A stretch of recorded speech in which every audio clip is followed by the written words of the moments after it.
अभी के टाइम पे दोस्तों यूट्यूब का ऐसा लग रहा है कि यूट्यूब अब सबको भगा रहा है कि जितने हमारे प्लेटफॉर्म पर क्रिएटर्स है जो वीडियो बनाते हैं, भागो, हो गया आप लोग का धंधा पानी खत्म है, आप लोग घर जाइए। अब इस पॉलिसीज की वजह से हजारों चैनल डिलीट हो चुके हैं और डिलीट होने वाले हैं। अब तक की यूट्यूब की सबसे खतरनाक पॉलिसी मुझे यही लग रही है, इसका नाम है सरकमवेंशन पॉलिसी। तो यूट्यूब पे एक ऐसी पॉलिसी आई है जो आपके यूट्यूब चैनल को कभी भी किसी भी टाइम 1 सेकंड के अंदर बर्बाद कर सकती है। दोस्तों, आपने ये लाइन जरूर सुनी होगी, यूट्यूब इज एंडिंग सून। लेकिन सवाल ये है, क्या ये सच है? क्या दुनिया का सबसे बड़ा वीडियो शेयरिंग प्लेटफॉर्म अब धीरे धीरे खत्म होने जा रहा है? ये सिर्फ अफवाह नहीं है, इसके पीछे ठोस वजह है।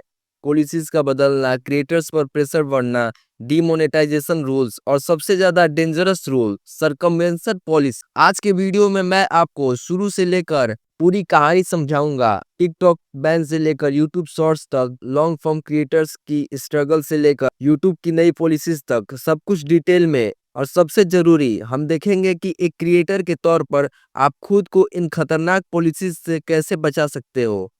तो अगर आप यूट्यूब पर सीरियस हो, ये वीडियो आपके लिए एक गाइड बनने वाला है। मैं किसी और वीडियो को नहीं बोलता हूँ कि पूरा देखो, लेकिन इस वीडियो को जरूर कहूँगा कि पूरा देखो, क्योंकि अगर तुमने यूट्यूब पर चैनल अपना ग्रो भी कर लिया, फिर भी कोई फायदा नहीं रहेगा अगर तुम्हारे चैनल को यूट्यूब डिलीट कर देगा। मैंने इस वीडियो को थोड़ा भी एडिट नहीं किया है, इसलिए थोड़ा बोरिंग फील करो तो एडजस्ट कर लेना। इसे बस सुनने के तौर पर यूज करना, क्योंकि अगर तुमने इस वीडियो को पूरा नहीं देखा तो तुम्हारा यूट्यूब पर कैरियर खत्म ही हो जाएगा। यूट्यूब का जर्नी एक झलक। यूट्यूब की शुरुआत 2005 में हुई थी। उस समय ये एक सिंपल सा प्लेटफॉर्म था जहां लोग अपने पर्सनल वीडियोस अपलोड करते थे। लेकिन धीरे धीरे यूट्यूब सिर्फ एक प्लेटफॉर्म नहीं रहा, बल्कि दुनिया का सबसे बड़ा सर्च इंजन फॉर वीडियोस बन गया। 2008 से लेकर 2012 तक एजुकेशन, ट्यूटोरियल्स, इंटरटेनमेंट, सबका मिक्स। 2015 से लेकर 2018 तक यूट्यूब फुल टाइम कैरियर बन गया। हजारों लोग क्रिएटर इकोनॉमी में आ गए। 2019 से लेकर 2020 तक यूट्यूब इंडिया में भी बूम पर था। लाखों क्रिएटर्स ऑडियंस तक पहुंचे और यूट्यूब ही सबसे बड़ा डिजिटल एंटरटेनमेंट का सोर्स बन गया। लेकिन इसी बीच एक बड़ा ट्विस्ट आया। नंबर 3, टिकटॉक बैन और उसका असर। 29 जून 2020 को इंडियन गवर्नमेंट ने टिकटॉक और कई चाइनीज ऐप्स को सिक्योरिटी कंसर्न्स की वजह से बैन कर दिया। टिकटॉक इंडिया में पहले से ही 200 मिलियन प्लस यूजर्स का बड़ा बेस बना चुका था। अचानक जब ये ऐप बंद हो गया तो ऑडियंस को नया प्लेटफॉर्म चाहिए था। कुछ लोग इंस्टाग्राम रील्स पर चले गए, कुछ छोटे ऐप्स जैसे जोश, एमएक्स टकाटक, मौज वगैरह ट्राई हुए, लेकिन कोई भी टिकटॉक की जगह नहीं ले पाया। तब यूट्यूब ने जुलाई 2021 में लॉन्च किया YouTube shorts. Number 4, YouTube shorts का राइज। शॉर्ट्स का लॉन्च यूट्यूब के लिए गेम चेंजिंग स्टेप साबित हुआ। टिकटॉक की ऑडियंस को नया प्लेटफॉर्म मिल गया, यूट्यूब को नए एक्टिव यूजर्स मिले और क्रिएटर्स को नए ग्रोथ का मौका मिला। डाटा देखें, 2020 इंडिया में यूट्यूब यूजर्स 350 मिलियन थे। 2021 शॉर्ट्स आने के बाद यूजर्स 425 मिलियन हो गए। 2024 इंडिया में यूट्यूब एक्टिव यूजर्स 550 मिलियन, जिसमें से 328 मिलियन सिर्फ शॉर्ट्स ऑडियंस है। ये डाटा साफ दिखाता है कि शॉर्ट्स ने यूट्यूब की ग्रोथ को बूस्ट किया, लेकिन हर कॉइन के दो साइड्स होते हैं। जहां शॉर्ट्स से क्रिएटर्स को फायदा हुआ, वहीं लॉन्ग फॉर्म क्रिएटर्स को भारी नुकसान झेलना पड़ा। नंबर 5, लॉन्ग फॉर्म क्रिएटर्स का स्ट्रगल। शॉर्ट्स से पहले यूट्यूब पर ज्यादातर लोग 10 से 30 मिनट के वीडियोस देखते थे। Tutorials, education, comedy, cooking, tech reviews, movies, सब कुछ। लेकिन शॉर्ट्स के आने के बाद ऑडियंस की अटेंशन स्पैन ड्रास्टिकली कम हो गई। पहले लोग 20 मिनट वीडियो देखते थे, अब वहीं लोग 20 शॉर्ट्स वीडियोस देख लेते हैं। रिजल्ट्स, लॉन्ग फॉर्म क्रिएटर्स के व्यूज और रेवेन्यू गिरने लगे। क्रिएटर्स का कहना है कि यूट्यूब खुद शॉर्ट्स को ज्यादा पुश कर रहा है। एल्गोरिदम छोटे वीडियोस को प्रायोरिटी देता है क्योंकि व्यू जल्दी आते हैं और यूट्यूब को एड्स से फायदा होता है।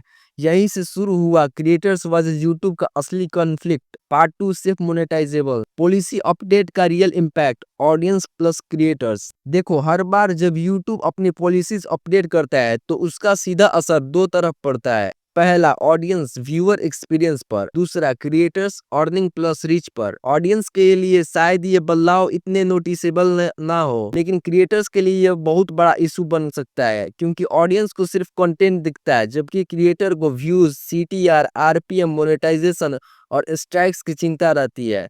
मान लो अगर पॉलिसी कहती है कि एक कंटेंट को बार बार अपलोड नहीं कर सकते, तो ऑडियंस को फर्क नहीं पड़ेगा, लेकिन वो क्रिएटर जिसने 50 शॉर्ट्स बनाकर अपने चैनल को ग्रो किया है, उसके लिए ये सीधा खतरा है। यूट्यूब का मेन मोटिव ट्रांसपेरेंट या कंट्रोल। अब सवाल ये उठता है कि यूट्यूब ये सब कर क्यों रहा है।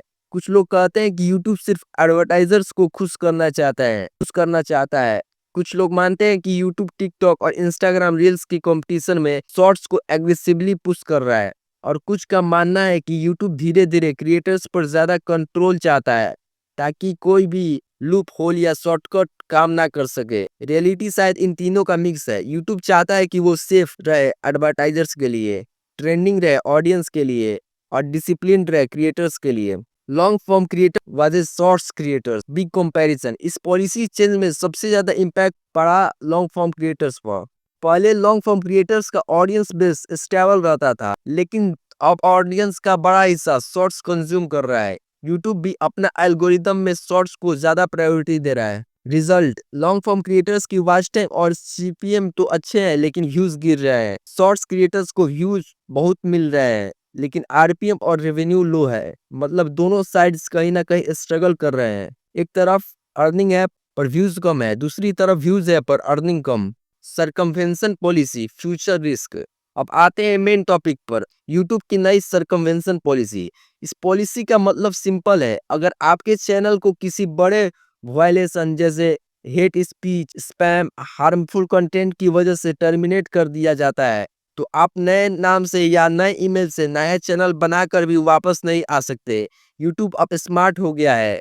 वो सिर्फ ईमेल आईडी या चैनल नेम नहीं देखता, बल्कि IP address, device, payment method, यहाँ तक कि कंटेंट स्टाइल तक ट्रैक करता है। मतलब अगर आप बार बार सिस्टम को ट्रिक करने की कोशिश करोगे, तो यूट्यूब पकड़ लेगा और आपकी मेहनत फिर से जीरो पर चली जाएगी। क्रिएटर्स के लिए वार्निंग प्लस मोटिवेशन, ये पॉइंट बहुत इंपॉर्टेंट है। अगर आपका चैनल किसी छोटी मिस्टेक से भी टर्मिनेट हो जाता, तो फ्यूचर में आपकी पूरी जर्नी रिस्की हो सकती है। इसलिए ध्यान रखो, डुप्लीकेट कंटेंट मत डालो, कॉपीराइट वाला मटेरियल मत यूज करो, गलत थंबनेल्स और मिसलीडिंग टाइटल्स से बचो, और सबसे जरूरी, यूट्यूब को धोखा देने की कोशिश मत, क्योंकि अगर आप सेफ साइड पर खेलोगे तो ही लॉन्ग टर्म कैरियर बना पाओगे। और याद रखो, यूट्यूब सिर्फ एक प्लेटफॉर्म नहीं है, ये आपकी ब्रांडिंग, ऑडियंस बेस और डिजिटल कैरियर का फाउंडेशन है।